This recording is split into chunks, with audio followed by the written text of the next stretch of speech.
Hi, Lauren Vicker with Tim Franz for Making Team Projects Work.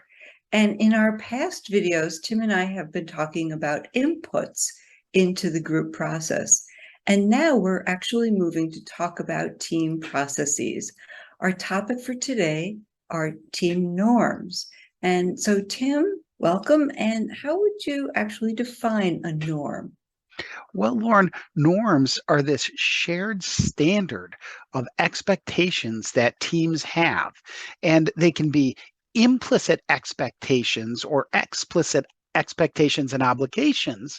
And really, one of the things that I think we're going to focus on today is the importance of making them explicit rather than allowing them to be implicit.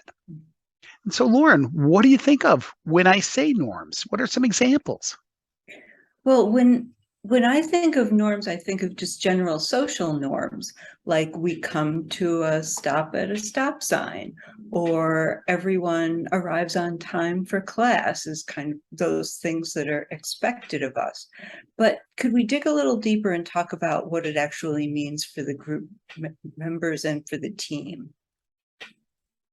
Yeah, I think that is absolutely essential because these norms are so important. It's having this shared understanding can help teams to succeed as long as they all know what that shared understanding is. Because when people violate norms, it can be devastating to a team. It can be devastating to a member. Somebody can get ostracized or at least temporarily or permanently kicked out of a group or shut down for a while because they violate these standards of behaviors. And that can be really good when those standards of behavior are positive and stated, but it can be a real problem when people don't know what they are, when they're implicit.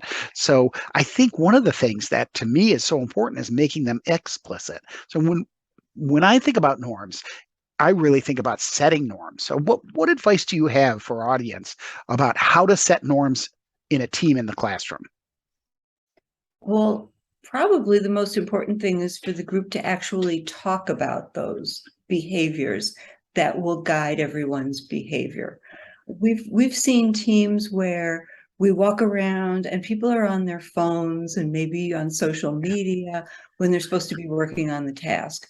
So that would be a good example of something to talk about, to say when we're together, when we're working on the task, any looking at screens has to be task related and we're not going to get off the subject matter. Would that be probably a good example? I think that's a perfect example. And not only talking about them, but then actually moving that to writing it down. And I think the act of writing it down and publicly posting it, having it with you, these obligations to one another and making them explicit is a really good way to get teams in the classroom to do it. It's what I do with my teams now. And Lauren, I have them sign it, actually physically sign it, which I think is important too.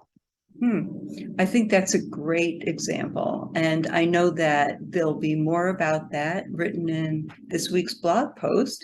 There's a link below this video where you can find it. And we'll also take you to our website where there's lots of other examples of things that you could use for your team projects. So thanks so much for joining us today. And we'll look forward to seeing you next time. Thanks, Lauren.